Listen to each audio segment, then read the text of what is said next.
Kiwi Yarns with Brodie Kane. Kia ora te whānau and welcome to Kiwi Yarns. Today's guest is a novelist, journalist, playwright, actress, probably more things than that, Elisabeth Easther.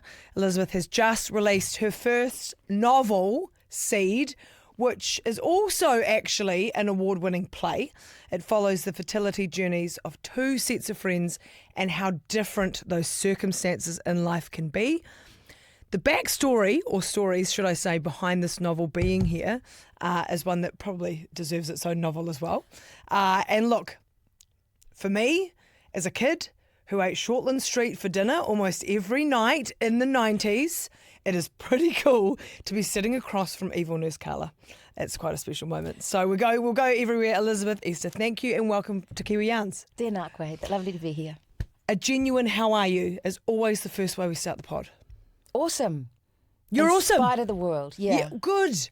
I often think that we should allow ourselves to have to feel that in spite of, you know, everything that's going on. And then I'll go, oh. Yeah. Awesome. Oh. I often say to people when they're like, I'm like, well, do you know what? It's really lucky. It's really lucky that I'm great, because if I wasn't and all of that was going on, then I don't know what would be happening.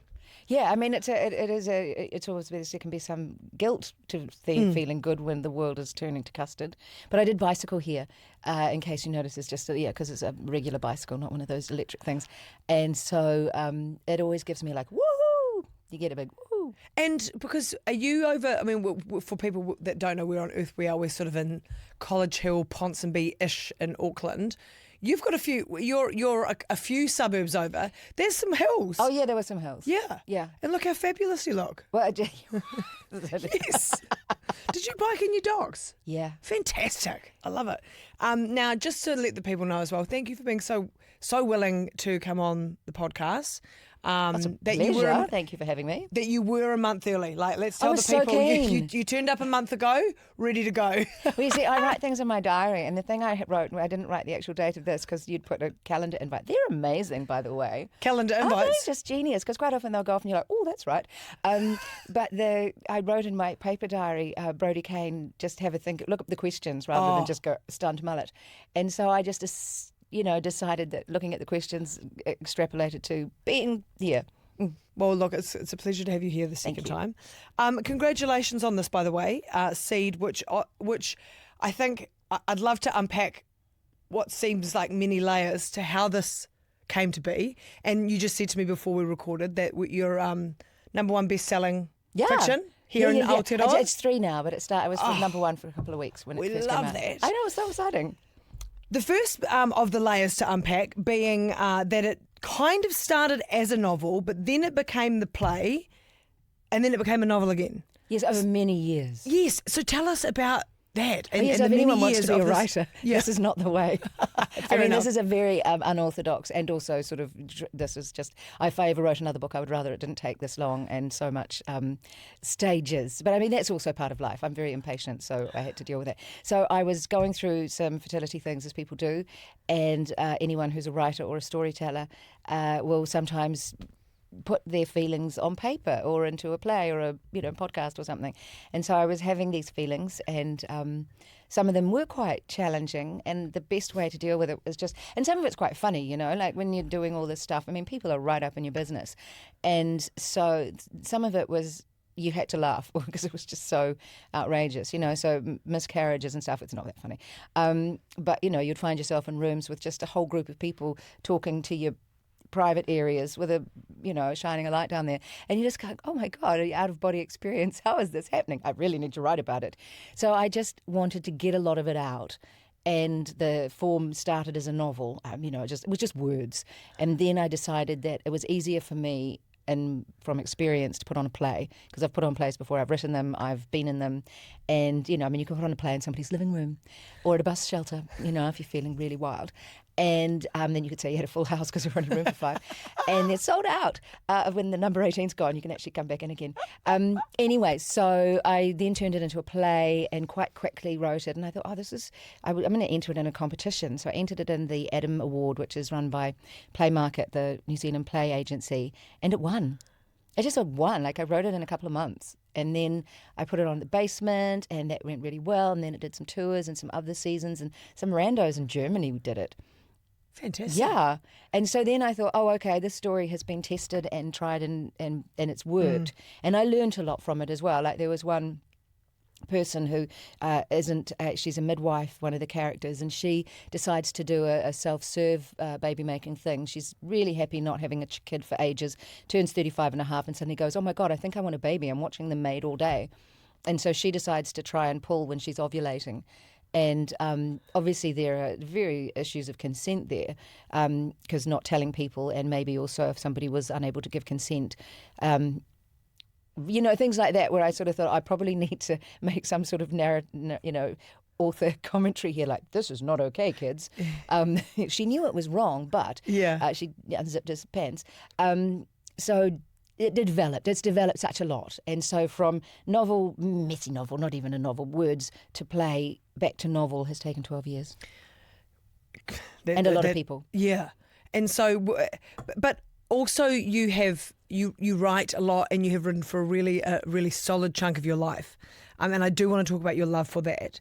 But what did you find as someone that writes for a living and sort of lives and breathes it and loves books and other people's books as well? Eat them up. How did you? Oh, I think you've described it as if it was an Olympic sport. You would. Oh my gosh, I would medal so be every time. Yeah. And like bowls, I'd be doing it right into my 80s. Yeah, I love it. It's one of those sports. What did you find challenging or different from, say, a travel piece that you might write, or writing a play, or and the challenges of something like this? Well, it's the same thing that you're alone and you have to be really self-driven, and I'm fine with that. I like being, working from home and plodding about and heading outside to, go and look at my rat traps and things like that. So I'm really good at that. And then it's just sitting down and not being distracted by all the things we can be distracted about now, but, turning off all of the bings and bongs. And then every time I've ever interviewed an author, and I love interviewing authors and hearing their story and going, and gazing at them and go, oh, I've written a book, because I think that would be the most annoying thing when a journalist is interviewing you. But hearing, and pretty much one of the things I always heard was the novel I submitted was not the novel that was published. So there was also a part of me when it was doing the rounds, and it did the rounds for a while, and it took a while to catch a publisher. And when it did, I'm so glad that the others didn't say yes, because the one I got was so right for me, and the notes she gave me exploded it. It was like the Big Bang, like there was nothing, and then the universe was expanding at this exponential rate.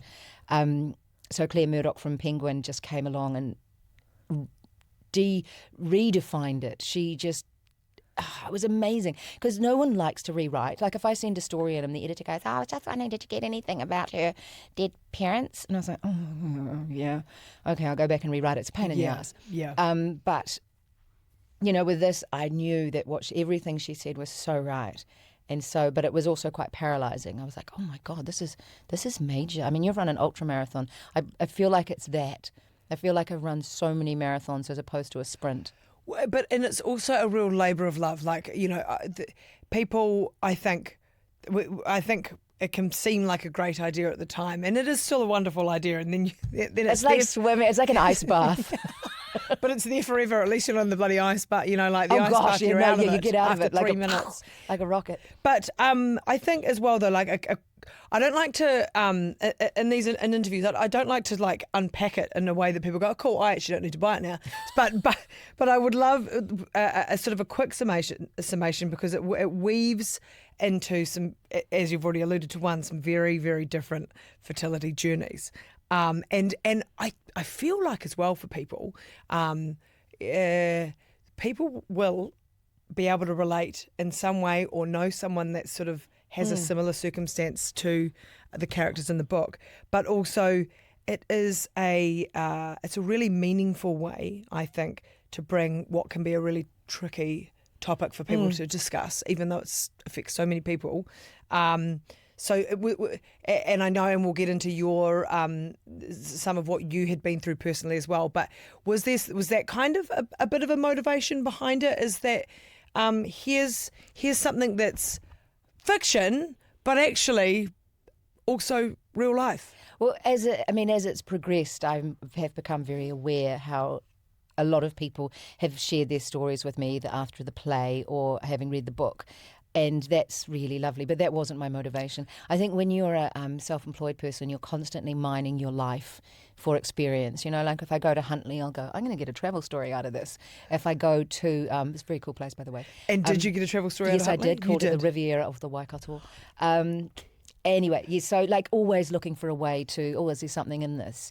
And so with that, I felt like maybe there was something valuable I could take from the, it was not fun. And so sometimes you can turn pain into art. And it's not like it's a total cathartic, like, oh my God, I just read my way through somebody's, cry fest. And I think making things funny when they're really dark is also cool. And also just the parallels. Like one of my friends had got pregnant with an IUD for the second time. She got pregnant unexpectedly while I was having miscarriages. And she, I just was like, wow, who knew that you could get, that could be, people with IUDs tend to think that they're kind of fail-safe. They're not. No form of contraception is apart from abstinence, which sounds really boring if you want to have a, get it on. And then another person I met I saw, although there's so many other ways, and people will say, oh, there's none of these, or there's none of those, or there's, I couldn't fit every single experience in. And there were also people I knew, like I met a woman when I first started writing. Actually, I was just chatting to a midwife, and I was like, what an interesting job. What if you gave a midwife a fertility struggle while she's at this job? It's a kind of a cool juxtaposition. And then I met another woman who I adore, who she goes through people's rubbish. She's a waste consultant, and one of the things she does is for councils, they go and tip everybody's wheelie bin out, and they quantify every single speck of rubbish in a wheelie bin and what can be recycled or composted, and kind of managing waste. And I thought, what a job. I just, wow, you learn so much anthropologically. Not that I necessarily want to join her every day. So I just plonked a whole lot of stuff, things that interested me. I put them all in together, and then I stirred them up, and then it got, did the rounds, and then someone else came and went, oh no, we can make this better. You know how you turn like last night's mince into a cottage pie? Claire Murdoch came and put some mashed potatoes on top and sprinkled some cheese, and it was like, oh my God, now, and some Leon Perrins, and it's like, oh my God, now it's flavoursome. Yeah. Oh, that's brilliant. I will forever now think of that as this is a cottage pie. So in talking about when you started to write this 12 years ago, was that was when there was quite a bit of a place of pain for you at the start of this? Can we talk about that sort of in terms absolutely, of yeah. You've said miscarriages, an unhealthy relationship, and so how did was that cathartic at the time to write, or? Oh, absolutely. Yeah. And also too, it's so far in the rear vision mirror, like talking about it now for the book is interesting, but I feel quite dispassionate about it. It's like the things that you think you might never, lots of things, you think, gosh, it's going to hurt forever, whether it's a broken heart or a lost parent. You never stop missing a parent, but you move on. You're not moving on. That sounds really cold, but you stop hurting the same amount. If you didn't stop hurting when things were painful, you'd be life would be really difficult. Yeah. But I think merely even having this conversation as well, in terms of you discussing having miscarriages and going through your own fertility, I always try and find a different word than journey, and I just sometimes can't. So adventure. No. Your fertility adventure, crikey! But when you had your miscarriages, how did you feel? They were really traumatic. The first one was I'm trying to think which order they came in. Whether it was the first one, they said let nature take its course, and I already had a 4-year-old, so I knew how much a kid was cool. Before that, I was kind of hypothetical. I was kind of a bit, I having a child didn't previously feel like it would be something as important, but having one, I was like, oh my God, especially at that age, you're like, oh my God, everything they do is so squidgy and delicious. Anyway, so the first one, they said let nature take its course, and I was waiting for this, what I thought would just be a period. Can we talk about periods? Of course we can. Thank you very much. Yeah. It's a safe space. And I was up Mount Albert or Wairaka and just reading the paper one Sunday, and I was like, oh look, it's coming. It's like and then it was like labour, and I was whizzed into A&E and straight to the front of the queue, which always feels quite like, hey, you guys with everything, kind of so much blood. It must be important. I'm so important. I don't have a wait time. Yeah, sort of pale. For me to be pale, you can imagine, is quite a strange thing. And whizzed to the top of the queue. And so then the next time it happened quite quickly afterwards. And it was twins. And I was so excited. And I went to the next scan for that one. And they were like doing the da-da-da-da. And you could just see from the face. And so that time I had a procedure to avoid another nearly bleed to death. But yeah, so those things were quite, like I can still imagine, like I can, in my mind's eye, it's so... I hope I don't cry. I'm perfectly fine. But just going down for the general anaesthetic when they did the DNC for the second one, I remember crying on the way down and crying on the way back up. And I was like, oh, wow, this is... And again, looking out from my body and just going, I'm watching this. I know that sounds really also weird, like an... who can look at themselves? I once looked at myself when I was crying when I was at drama school. I was having some little problem and I decided, what's it look like? I think that's, part of an actory thing. But yeah, I was thinking about it. I was thinking, wow, this is so interesting. Apart from this being my life and it hurting right now, this is curious. But I think as well, what I love about having this very conversation right now and you being able to articulate in a way that it's a really interesting story to hear, but it also happens to so many women, is that many do it in silence or feel alone, or that it's... and may not want to discuss it with people, but I think for so long, and it's such a painful, not just body, but like a painful thing for one's soul to go through. So to be able to discuss these things probably adds another strand to a long list of things that you're great at, and that's probably being someone that people can listen to, share an experience like that. Does that cross your mind at all as well? And sort of this being out and... I would love for other people to, knowing you're not alone. Actually, when you're having your own troubles, someone else's actually don't make you feel that much better. But it does, you just know that everybody has things in their lives. And even, does misery love company? It's such an interesting concept. But we all have stuff go on. But one of the... Just not be too Pollyanna about our struggles and trials in life, but once you've got the other side of a difficult patch, you are a better, stronger person. Like if you had no hurdles, then you would, when you first had an issue in life, you wouldn't know what to do. So I really love, I feel, and I'm 55 now, you're a long way in you're a youth. Thank you. I feel that way too. Oh, good. I'm so glad to hear that because, it's really... but you do look back and you think, I may have wrinkles and I may, not be able to, when I'm doing lunges, I might go, that really is starting to hurt just a little bit. But I'd much rather be me right now with all the things I know than to go back and to have the things that are cool about being young. See, I feel like, even though you've said that I'm very youthful, which I am, I so relate to that as well, as I'm about to approach 40. And I go, I'm so glad that I'm about to turn 40 as opposed to turning 30. I'm like, I loved 30-year-old you. You were awesome. But shit, the knowledge that you have gained since then, I feel like as well, I don't know whether it's also because there's societal things changing and there's this beautiful... I feel like a bit more of an empowerment movement of women in a collective global community. But I've never felt more powerful as a woman in my body and in my pride and with women around me.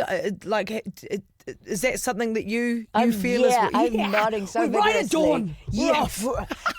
Get your bike, come on. Your push bike. Yeah, oh yeah. And your dogs. But yes, absolutely. The shows we're seeing on television, the way women are allowed to age in a way that is authentic. And if they want to fill themselves with fillers and Botox, go to them too. Yeah. Like if they have the needles in the face, ouchie, ouchie. They're not that bad.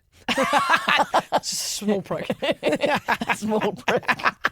The actress said to the bishop. Hey. I know the bishop said to the actress. But yes, we can do whatever we like in our society. And then I always come back to, we were saying, I'm awesome, but the world is crumbling. And I think, gosh, we are so lucky that we live here and we can be these sorts of women, because I feel so much for, right now we have all these awful, awful situations. And I think of all the women who can't get period products and can't get menopause medication if they had access to them in the first place. It feels like, to be so grateful for this world Totally. that we're in. But boy, I just can't believe how women are suppressed in so many places still. Yeah. And here too. Yeah, 100%. It is, as I've said, such a sensitive topic, like it's a school topic, but a space for people where people have completely different sets of circumstances in terms of trying to have a child. And but we also we live somewhere where someone might want children, someone might not be able to have children, someone has tried, or never want them, and that is so totally cool. Because I feel also awkward. The questions women have you got children? It's like, what a weird question to ask. And then if it's just one, just the one. It's like, just undig the hole. Yeah. It's like so personal. There should almost be some sort of moratorium on just don't ask unless, just let somebody offer the information. Well, that's the thing, I guess. Is it one of those things where it's a kind of a damned if you do, damned if you don't know? Because on the one hand, do people want to feel, I guess, if you're offering something outright, like just say a woman feels really, really comfortable, which is great, discussing the fact that she doesn't want children, and I wholeheartedly tautoko that. But it's still a very tricky place to navigate the sensitivities around your audience, I guess. Do you think that is still something that we're all trying to figure out, is actually A, stay in your lane, but B, pick your audience? It's even all of that. Oh my God, it is. I mean, it is such delicate territory. Yeah. And you can't tell anyone else. I mean, not that one should ever tell anyone else what to do, but it is. Yeah, it is fraught. And then people who don't want them, people who want them and can't have them, people who, I mean, I think maybe. Oh no, it's just in my head's just.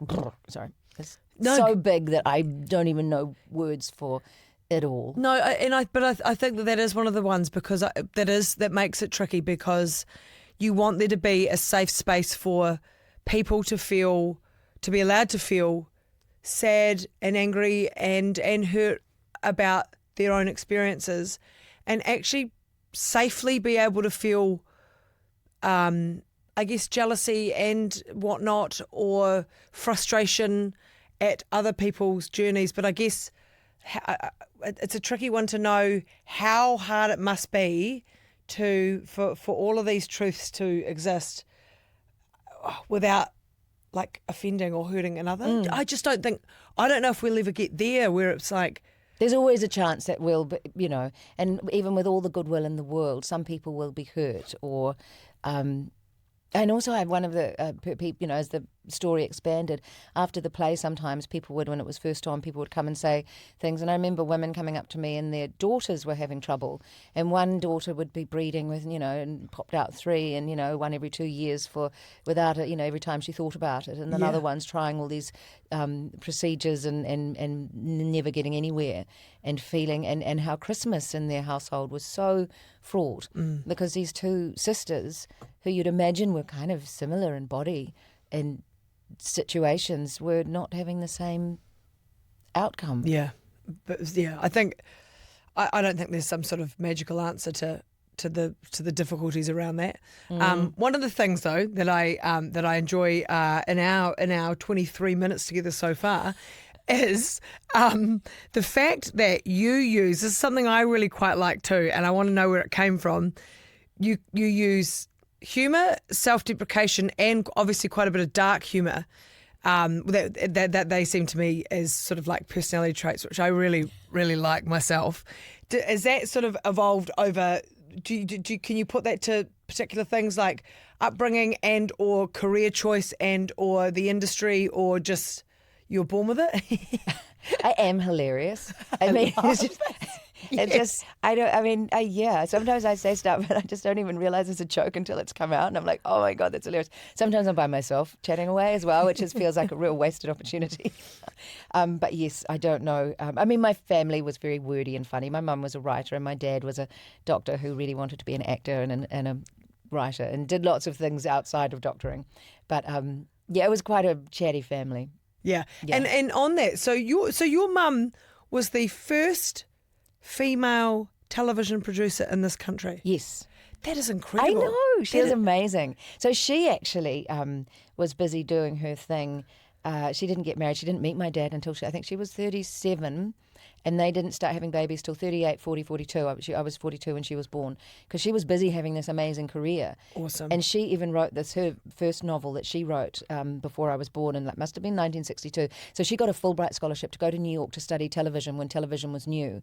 And she got a job with these kind of gangster guys who were offering people the chance to do these kind of television profiles of businessmen, charge them quite a lot of money, and then there would be no product. And Mum somehow ended up working for these guys as a researcher, and they were still making television, but it just wasn't, it was all a little bit dodge. And so she wrote this amazing book about this Kiwi called Catherine. She goes to New York and she lives in this wonderful, glamorous, but this terrible little apartment with a bath in the kitchen, that sort of thing. And at the end, there's a love interest. And I mean, if you're going to read with Gently Smiling Jaws, it's such a good novel. Like, I read it in my 20s and I was like, oh, yo, Mom, you're cool. She didn't have them getting together. She ended it with Catherine being self-determining and wanting to live on her own terms and not pick the lovely man. Wow. Yeah. And that was in 1962, and I was just like, dude, you are so cool. Anyway, but then she met my dad just after she'd made Islands of the Gulf, which was New Zealand's first ever television series, documentary series, which I then remade the other day, a couple of years ago. And thanks, Mom. Nepo baby. And so then they fell in love like that, and they were engaged within, weeks, married within a year, and popping out sprogs.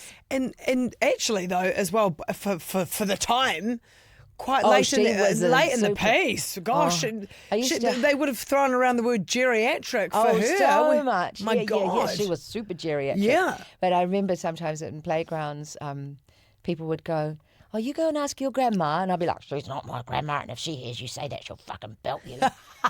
Because, I didn't say it quite like that. I didn't also sound like a smoker when I was 5. But in your head, you did. Yeah, that's in my head. I Yeah. was like, That's a pretty cool. There's many cool stories about her, and talk to me about her influence on you as your mum, but also are there often times where you think about the person that you are now? I am so grateful to my parents. They were the perfect parents for me. They were supportive of me wanting to do this creative thing. When I said I'm going to drama school, Mum had been an actor. She had worked in rep in England. She had been a radio person. She worked for Aunt Daisy for a little while. She, the famous Barbara Basham back in the day. She just did so many things. And I've almost entirely, without intending to, followed in her footsteps. But she died when I was 30. So she's missed out on loads of, and I've missed out on loads of her, because I don't think you truly stop being kind of probably self-centered or less, just a bit, there are so many things I wished I'd known and that she was around for, and yeah. I think that's, yeah, I have a really beautiful, I live with my mum. Yes, you've brought that out, yes. And I really relate to that whole lots that you kind of wish that when you were younger. Yeah, because you don't see them as full people. Yeah, and that you have these sort of like beautiful light bulb moments. Wow. I would totally live with my mum if I could. Yeah. But she would be so proud of all of the amazing mahi that you're doing. I always thought because she was older, she had no sense of this is terrible, that she'd done a whole lot of cool stuff. So when we came along, she was really happy to be a parent, and also she was writing books when we were at school and stuff. She continued writing these amazing books and doing so many amazing things. Like one day we got a call from David Longy's office, and we thought it was a prank. And it was like, hello, this is David Longy's office. We wanted to talk to Shirley Maddock, please. And we're like, fuck off. So we were saying it was terrible. We weren't really cursing family. And then the phone rang again to say, no, this is really David Long. And they wanted her to be on the group that wrote the Official Information Act. So she ends up just, I don't know quite how, I think they'd met somewhere and he thought she seemed intelligent. And so she ended up with these Sir Alan Danks and Sir John, like these fancy people going down to Wellington every 6 weeks to work on this act. And she wasn't a lawyer or anything. She was a great writer. And it's actually a really well-written act. I'm sure it's changed a lot since then. So this must be 1980. I think it was 2 that it was written. Yeah. And you think about people OIAing things now. Yeah. And it's like she did that. But then when she went down to Wellington one time, she caught the flu. And when she came back, the flu had gone to her heart with a thing called cardiomyopathy, however you say it. And that was the thing that actually made her die a lot earlier than she would have. But yeah, so she did all these amazing things, and one of them eventually killed her. Yeah. My gosh. And your father, I'm really intrigued by that, being a doctor but wanting to be an actor. Yes, so he's had his own groovy story. Yeah. So he was born in New Zealand, and his mum had 4 kids. He was the youngest in Ponkakawa in 1927, and she didn't really like being a farmer's wife in the Bay of Plenty. She was from England. She'd been an opera singer. So she said, I'm taking the kids back to England for a holiday. And Dad's dad was born in New Zealand, and his dad as well. And then she never took them back, and so he never knew his dad. And then as soon as he finished high school, so he was a kid during the Second World War, he got called up to Palestine. It was not his cup of tea. He's not like a man. He's not a like a soldier man. Yeah. But you had to go. And so just at the end of the war, he's in Palestine, so-called keeping the peace, but being shot at, which he wasn't a fan of. And then he went to medical school because that's kind of what his mother was sort of pressing for. But he just didn't know his dad because he'd written letters and she hadn't sent them. And he'd sent letters and the mum hadn't given them. And so when he was doctoring, he got a job as a ship surgeon. Sorry, this is quite a long story, but it's so crazy. No, I'm in. He was a ship surgeon, and then he was doing between England and New Zealand, and on this ship called the Rangitata. And he hooked into Tauranga one day, caught up with a nurse he'd trained with, and she said, are you related to John Easther? He's in the hospital in Tauranga at the moment. So he went to see his dad, fell in love, and moved to New Zealand, where he'd always felt that it was his place of being. That's a yarn. Crazy, Wow. eh? And if he hadn't done all of those little... I mean, it's everybody's life, isn't it? Do you turn left or right? Yeah. We've all got these forks in our roads. But that was a big fork. That's a huge I wouldn't be fork. here. You'd be just talking to yourself. Wow. It's so weird. That's crazy. This is probably the most annoying thing. People go, well, you've got another book in you because just let me have my one in peace. It's really hard work. That is amazing. And so... Oh, and he was amazing too, and he did crazy. He's quite batty. But no, and so Yeah. wait, I've forgotten. And then the acting. What did he So wanted he was mad to? into the whole Hamilton operatic stuff. He was always in shows. He wrote a cryptic crossword for the Waikato Times every week for like about 40 years. I don't know how they work. He just wrote and made words and did acting and was just adorable. He was like but he was quite fruity. Like one time, when I was at drama school, I was like, you could probably use your eyebrows a little less. Like you're already an oldish man. You don't need to play old. You could just be. And he just, for years, for the rest of his life, he went, but some people are allowed to use their eyebrows and some people aren't. Wow. I think I really hit a nerve and I feel terrible and I wished I'd never said it. Do you think, again, thinking about because I think it's such a joy to have parents where you have these beautiful fond memories, and do you feel like they've sort of taught you some beautiful ways to live and the way that you sort of see and view the world? Do you think that's been a heavy influence? Oh, absolutely. Yeah. In every way, in so many ways, in kindness and love of nature and interested in the world and empathetic. And so even though they're gone, they are, I often do things or say things and I think that has come down not just from my mum, but her grandmother and her like it must have come, waste not, want not, or, don't put it down, put it away. There's so many, like sometimes I'll be racing around and I think mum stole some of her bits from Shakespeare, but, like less haste, more speed. And, like going really fast and then you realise you've locked the house and the phone's inside because you were trying to, and you'd actually have got out of the house much more seamlessly if you weren't in a tiz. Yes. And I'm always like, yeah, okay, mum, yep. Just cool down. Yeah. And you are a mum. Theo yes. is your son. Who is it? Would I be correct in saying it was an amazing surprise? It was an amazing. Yes, it was an amazing surprise that you weren't surprise. sure you were going to have. Yeah, I wasn't intending to have a child. I mean, I wasn't not, but I mean, I wasn't expecting to get pregnant at that moment. I was living in England and I popped home for the holidays for my brother was getting married, and I got back to England and I was like, I feel so weird. And I'd been told I wouldn't have children without an intervention because of polycystic ovaries. And I was like, I went to the doctor in London and I was just like, I think I'm going to need some antidepressants. I'm bursting into tears all the time. And she was like, she was French, we will just do a little pregnancy test. And I was like, oh, a waste of time. In fact, that's kind of in there. And she did it and we were looking at it and I looked at it and I was like, oh my Lord, I'm pregnant. Wow, well that changes. Whoa. And so I left the thing and I got on my bike and I cycled to Battersea Park, and a friend met me there because I texted her and said, could you meet me at Battersea Park by the Buddha? And met by the Buddha, and she took a picture of me just going... And then I was like, I can have this. I'm 35 and I'm going to have this baby.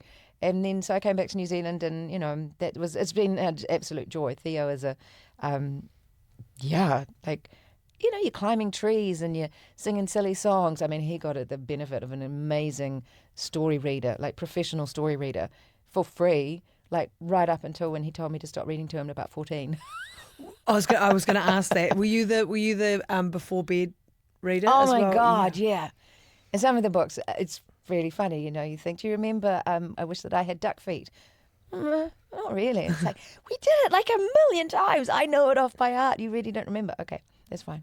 That's all right.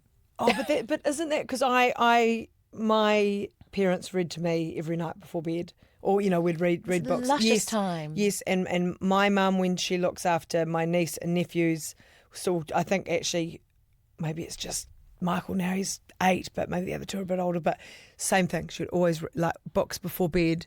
It's such a peaceful way to, like, even as an adult, for reading before bed is such a kind of, you know, your eyes get tired and your mind goes off to another. I think it's so important because, in particular, just literally only in the past sort of 2 weeks have I had the discipline enough to go, put that fucking phone down. Oh my gosh, isn't it compelling to go scroll? And then why? And let's go there then, because I think that what phones and social media and reels and TikToks and all of this sort of like gadung, just yeah. So actually, you do kind of notice your attention span, your concentration has actually been affected by that, but nothing slaps quite like a couple of chapters before bed. Like, you know, that your eyes get nice and tired. Yeah, and then you're you go, calm. one more chapter if it's really good, or that's the right place to end. Absolutely. Yeah. Isn't it bizarre though? I often, and I'm a person, I feel like I have quite good discipline, I need to have my phone out of my sight because I go, oh, I'll just quickly do that. Oh, I'll just quickly check that. And just that thing of being stultified by it makes me really sad. I feel like we're all being sucked into this for who, for what, you know. And we've all seen the Netflix documentaries about, oh yes, the phones are bad, and then we get back on them. Yeah, I hope we get spat out the other side. I have the optimist in me thinks that we may get spat out the other side. We might just go, no more. Yeah, do you know what I mean? Like, no more. And the reason sometimes I think you have to force yourself to have optimism, but I do think it's because you go, like, if I look at, and not to dive super deep into it, but if you look at sort of what's happening within the media industry and how that's changing in legacy media and that kind of thing, I think we are almost starting to see some things that I would say are positive coming full circle, and I think that people don't want an algorithm to feed them the same shit every day. No. People don't want, and like I'm speaking personally as well. You go, the minute you're on this phone, you are not present. And so I had a bit of a bloody come to Jesus, as I say, a couple of weeks ago, where I was like, every time you're looking at that, you're actually not present. And what is something that we should not take for granted is being present in our lives, you know? And with other people, like to give them your true, proper attention. I have to say, I just put mine here because I did write some notes, which is like an actor carrying their script, even though they've learned their lines for later. But even then, I'm just like going, why is it sitting beside me? Yeah. I should hurl it across the room, but I don't want to break anything in your lovely studio.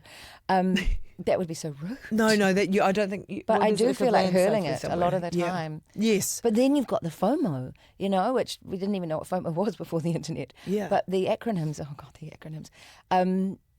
What if we miss out on something? And every now and then I will see something I feel like I'm a better person for, but I wish somebody could just wrap up the highlights for me, and for 3 minutes once a week I'd go, okay, some cats cooking, and yep, done, finished. That's actually a fantastic idea. Right? Someone needs to get Someone onto that. else would have to do all that. It's like being a moderator. What an awful job. Yeah, no, I think you're onto something there. I think though, what I had, something I think it was last year or maybe the year before, and Paddy Gower had just put his book out, and he actually discussed something that has stuck with me, which is great. And we were talking. I said, you know, gosh, there's so many sort of traditional forms of media and things and books being one of the oldest forms of communication, right? If not but how they have survived and will continue to do so. And what he talked about was, in the rise of technology and probably not even AI at that point, but how that's skyrocketed. Nothing is going to be able to replace human connection, and the places that books take us are on a path of connection with, and so we were talking about that, and then the art of storytelling. And so you throw all of these things like a book, like sitting here communicating, like going and being present with your friends, listening to a podcast, or someone just holding court and telling a great story. All of these things are actually sort of, I think, connected to books, and probably one of the reasons why they will carry on and they will continue forever. Would you agree with that?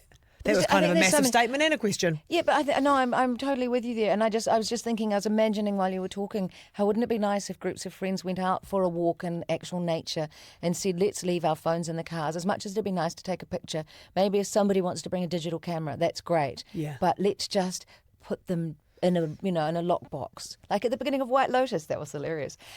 Yes, all their phones, yeah, that I know. didn't go so well. No, it didn't go that well. But anyway, that's probably not the best example. But yes, and I think also the idea of a book that, and I guess it's the same as saying, I just watched this great reel here, look at it.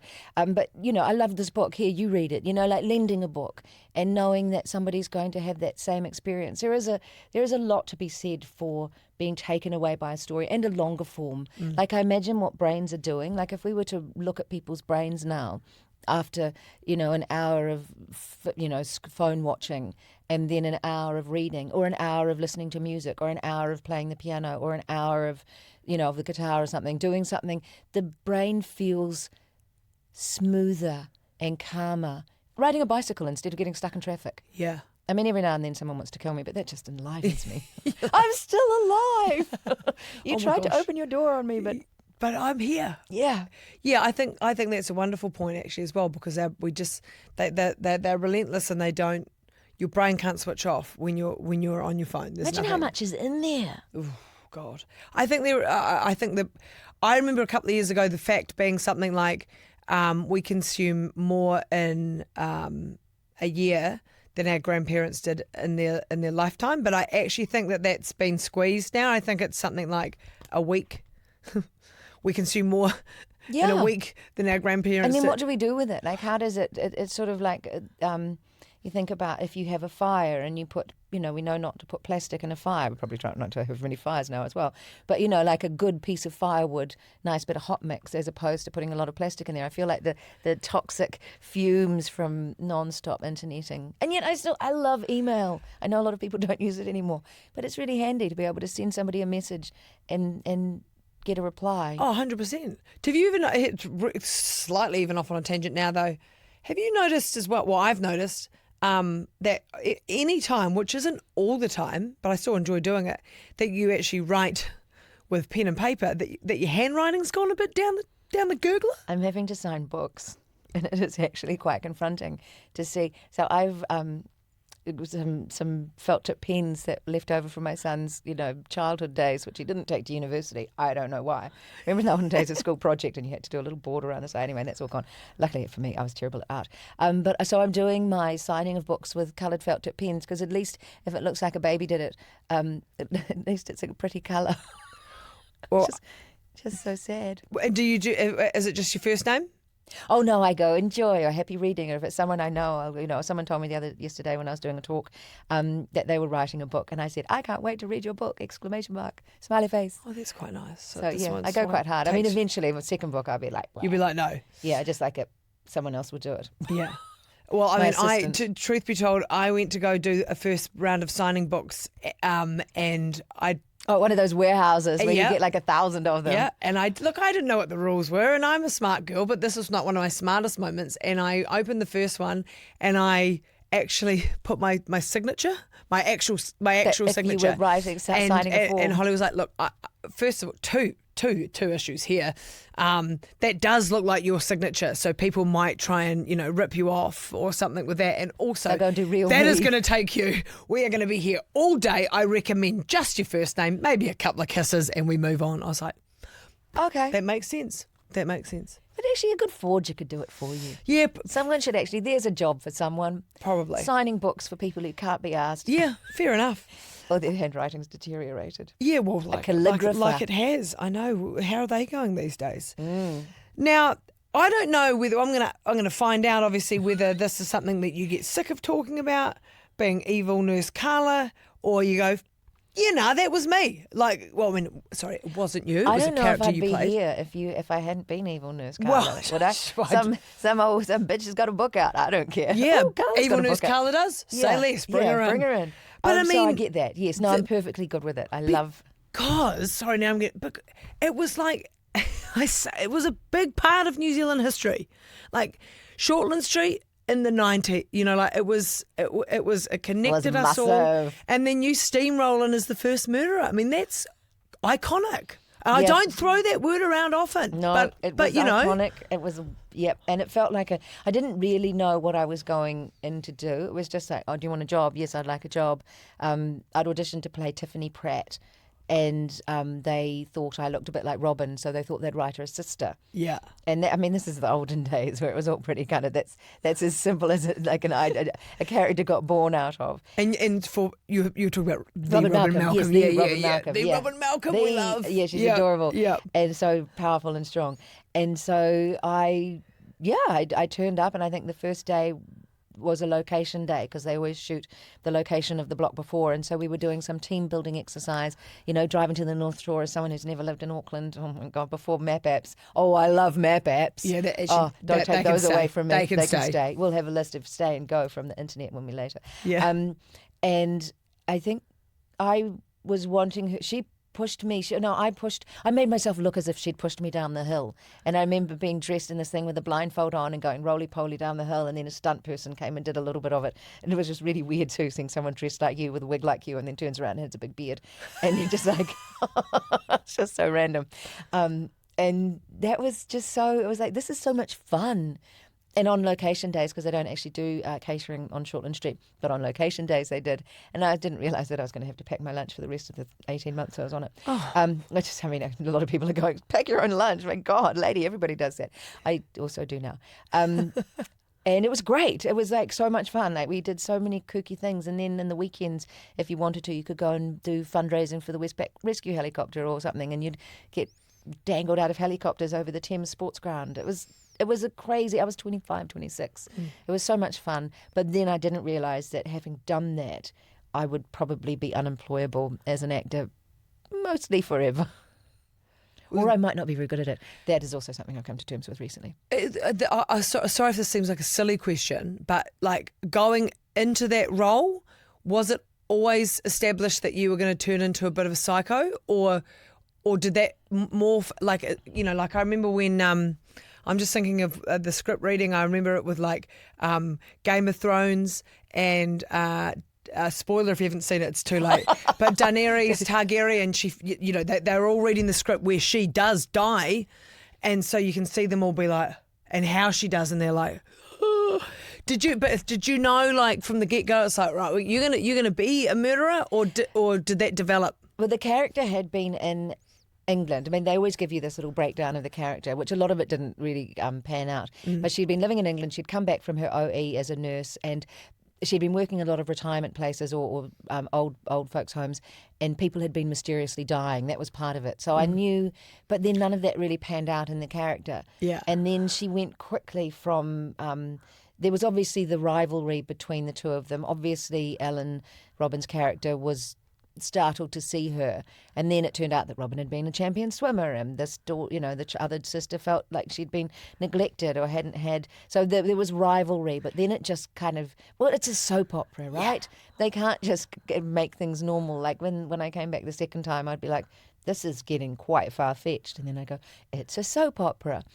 This is what happens in these things. So I was just happy to learn my lines, turn up and do my thing. And then one day I got called into the producer's office and they said, your character has outrun her usefulness. And I was like going, oh. That's what they said? Yeah. Wow. I don't know about you. Well, yes, actually, I do know you've reinvented yourself from all sorts of things. It's life is full of times where people, or else they might just actually say something really rude to your face, or on the internet. There's a great use for the internet, people being horrible to each other. And you just go, actually, okay, fine. It'll hurt for a little bit, it stings, and then I'll be fine. Yeah. So it was like, oh. Wow. And so at the time, was it quite weird, as I say, like it was a staple meal for so many Kiwis? Were people like, do people look at you on the street? And I mean, still do. I get approached all the time. Yeah. But often it's sort of, I mean, real hardcore fans will be, oh my God, I love Shortland Street. And you're like, well, thank you very much. It's very kind. And other people are like, I don't know you from. And then you've got this real double-edged sword that all Shortland Street people talk about. If you say, oh, I used to be on Shortland Street, they'll almost always say, I never watch it. And not just I never watch it, but, ooh, I never watched that. Like, they should not do that. But people do. For some reason, people get on their high horse about it. And so then, I often will just go to the default of, I have one of those faces, or maybe we went to school together. I don't know, and then they may then figure it out later and go, oh. But then I once smiled at Mike McRoberts when I saw him running. I was running the other direction. I was like, hello. Oh, that's Mike McRoberts. We don't know each other. But he was very kind and smiled back, because I do get a bit of that as well. So, and I'm always happy to go, oh, hi. Well, when I first moved to Auckland, I'd see Shortland Street people everywhere, and in the wild. But it took ages to realise that. Yeah, they all live in Auckland and they do normal things like go to the gym. Tell you who does a good job of being under the radar is Michael Galvin. Like quite often I'll have been sort of sitting outside at a bar or something, and I'll go afterward, and also my eyesight's a bit bung, but I'll be like, oh, that was Michael. Or we'll be walking along, not because we don't live far from each other. But he's got this kind of clever way of just, and it's not like he's hat and sunglasses, but he's just kind of, he doesn't radar out, look at me, I'm here. Yeah. So but I mean, it'll be on my tombstone. I've said that before. Wicked. Yeah, and I'm okay with that. Yeah. I'm very much come to terms with it. Probably for a little while I might have been finding it tedious, or people I knew that I had to fight back against a kind of a suspicious antipathy from some people. One of the other things I discovered was you edited a book called Bird Words. Bird words? Yeah. So can we talk about birds? First question is, do you love birds? Oh, yeah. Second question is, was there a point in your adulthood, like, because I always run the joke that I used to take the piss out of my mum always being obsessed with birds and talking about birds and, oh, look at that. And then I actually think you fall asleep one night and I think you wake up and all of a sudden you've crossed over. You're like, oh, look at that beautiful tui out there. Hello, out there outside of my window. Yeah. Oh, look, it's a piwaka waka. Oh, my gosh, it's a titipunamu. So did that happen to you? Yeah, absolutely. And I think it's that thing where you become more interested in nature and you're aware that you are part of nature. When you're younger, everything's just bah. I also really love planting things that encourage birds. I love trapping rats. I love planting trees. I want to leave sort of slightly better. And when I was really little, and I'd be like, Mum, I'm bored, and she'd come help me in the garden, and I was like, not that bored. But you realise that there's a great deal of pleasure to be gained from nature, just plain old supporting nature. And the fascinating thing, birds, like some of them seem like real assholes, but I still. The hee-hee. Yeah, the hee-hee is the asshole. I mean, it's not an asshole, but they're the only bird in the entire world that does face-to-face copulation. I didn't know that. Yeah, and the dudes have giant balls per their body size. Like if they were a male human, they'd be, I mean, they're a taonga species as well, so I'm not trying to run them down or make a mockery of them. But if they were a man human, they'd be like 5 to 7 kilos of testicle on their little tiny bodies. Wow. Teeny tiny front facing. Wow. Okay. Yeah. See. Okay. Good. That's. I didn't know that. Do you have a favourite bird? Let's stick with Aotearoa. That's so hard. Go on. Oh, I'd like to have met a Haast eagle. or the one. What's the one? The huia. I feel really sad about the ones we'll never see. The vast penguin. Like the moa. I love Oh, I just love them all. Yeah, okay. Yeah. What Sorry. about, no, fine, okay. An underrated bird? The pigeon, like not the kiddo, but just the plain old pigeon. They're really smart. Yeah, and they they're get a just bad kind rap, of, yeah, eh? they got a bad rap. Yeah. They need a they need PR to be. team around them to sort of... Yeah, bird of the year. Yeah. Overrated bird gets maybe too much attention. I mean, this is a loving exercise. Kiddo get a lot of, but I do love them. I love their outfits. They're just so pristine. How do birds keep their stuff so pristine? Like seagulls spend a lot of time in dumps and stuff and in rubbish bins, which are poor things. I mean, they don't want to. That's just how nature. We've ruined nature for them. But it's like their livery is always just spotless. They're immaculate. Do they have like whitener, or do they put the hot wash? Yeah. Do they soak in napa sand? What are they doing? How do I get my clothes? No, you're so right. But also, I have tried to campaign for the seagull from time to time, because I'm like, if you actually just take the time, it's a challenge I've laid before, where you go, I know that when they squawk that you might think that's being annoying, but we're all far more annoying than they'll ever be. If you just watch a few of them as they operate down on the beach, it's a real hoot. Like, just, I don't know what they're up to. It's a soap but opera. There's some scrap, like they'll have a bit, these two will have a fight. That one's trying to sort of lure that one. It can be endless entertainment watching a seagull And I on the know beach. you shouldn't feed birds bread and things, but if sometimes you have to crust into the lawn where there's no birds, and suddenly, somehow, the seagull comes, and then the other seagulls come. Like, their brains, what they know, the godwit. Oh, actually, the godwit's pretty amazing, the way that it goes all the way to, via the South China Sea to Alaska. Yeah. And then little babies know to do, wow. They are amazing, eh? Well, I always feel kind of a little bit sad, because once upon a time, like letting a dog chase birds on the beach, it's like, oh yeah, that'll get its exercise, it'll never catch one. But that bird may have actually just come into land having done, like might be going to go and feed its young, might be resting, needing a feed after being away for ages. And it's like, to let a dog chase a bird, actually, I feel like now people should just go, that is not the most responsible thing. That dog should be chasing a ball. Yeah, I agree. I wholeheartedly agree with that. I don't think anyone should let their dogs get into that habit. Yeah, and then if they do, if there's a bird that's not well, of course it's going to catch it and shake it about. And people with dogs off leash with penguins. Oh my God, korua. I just love I love all the seabirds. And we take their food out of the ocean. They can't go to the supermarket. No. And then we think that, the world's all a bit, there aren't as many fish. It's like, well, because birds need to poo to feed the tiny little creatures, the zoo and the phytoplankton to feed the bigger fish. And if we take all the, it's a big circle. It is a big circle. We could Oh, spiral you got out on me that. We could started. spiral You out. got me started. We won't spiral. Can I ask you what you like? Because for a very long time you're like self-employed, free agent. I say free agent, but what is the best thing and the worst thing about being in that space? Not knowing what's around the corner is no longer the worst thing, although I would have once said it was, but now I've just come to accept that I don't know what's happening in the future, and I hope that it's okay, although things are changing such a great deal. I mean, but then I'm also not, if I can find a job anywhere, I will do. I don't really mind too much what I do, but yes, everyone's like, oh, magazines, it's the end of magazines. It's like, oh, well, I still seem to be writing for them, so I feel like they're still going, and people seem to read them. Oh gosh, I guess it's the freedom. I feel like there is a lot of freedom.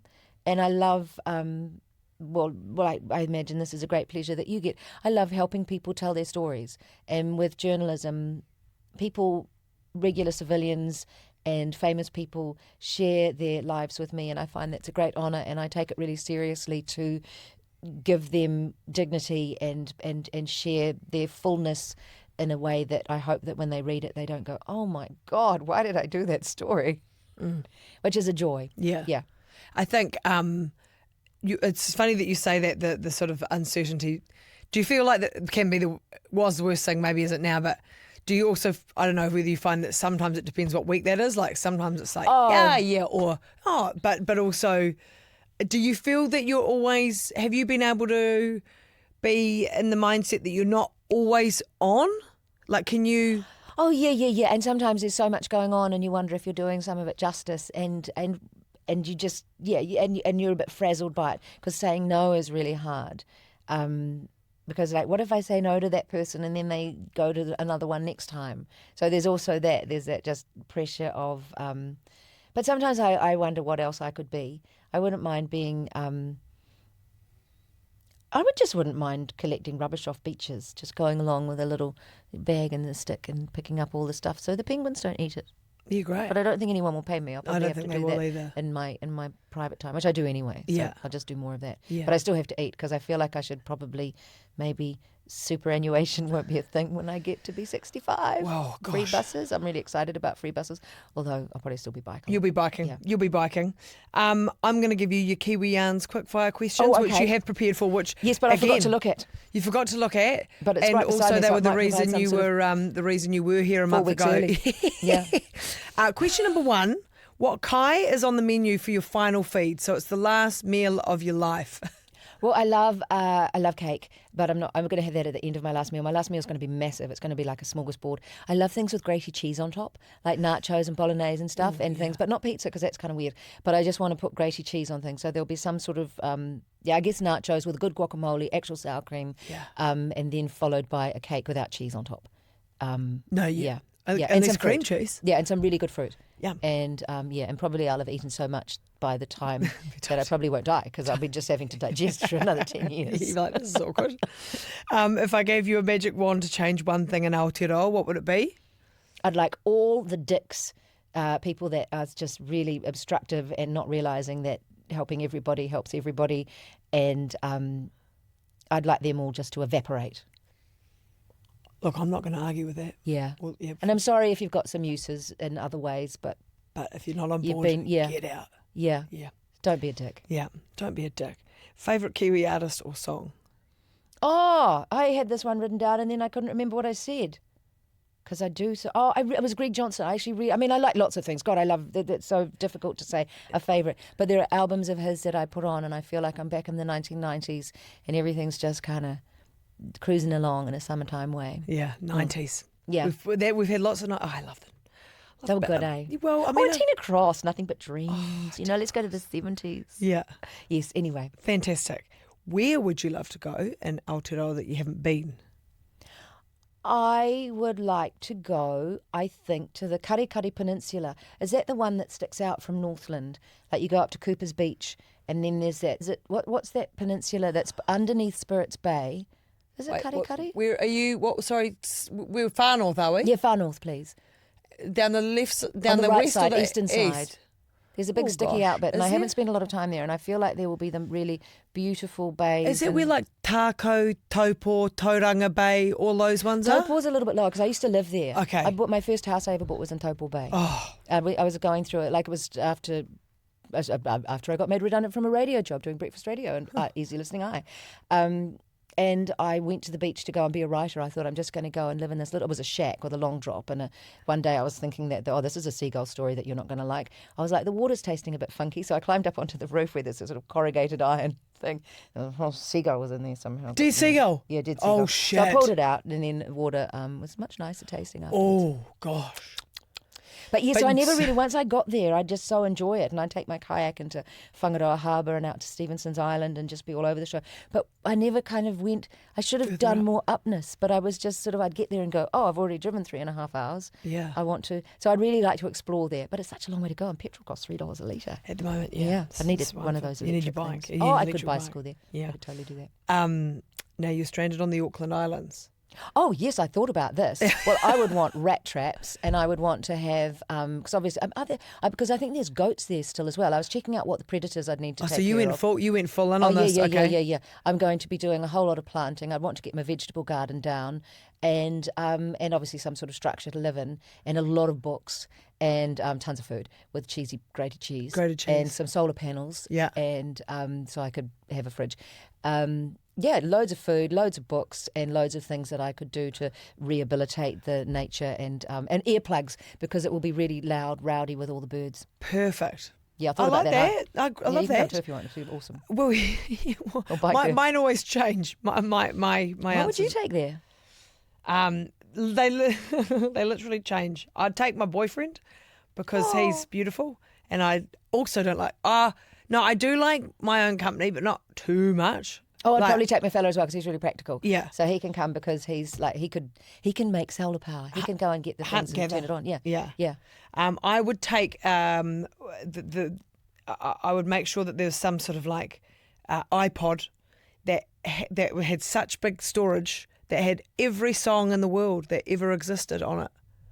Because there's no internet down there, is there? Yeah, so you'd just be, and then that obviously it would have to be attached to a never-ending, never-dying sort of UE boom. So the music could just be on. That'll be the solar power. Yeah, that would be the solar power. And then I would take, I guess it would now, I did used to just say gin, but maybe it's like a gin distillery mechanism. So maybe you could make something out of guano. Oh, maybe. Guano gin. Yeah, we could do some guano gin down there. And I would take, this has changed, I'd take chickens so that I could... Oh, eggs. Yeah. Yeah. Yeah, that's wise. Maybe. And what about cow for butter? Cow could be quite good too. A couple of cows. Yeah.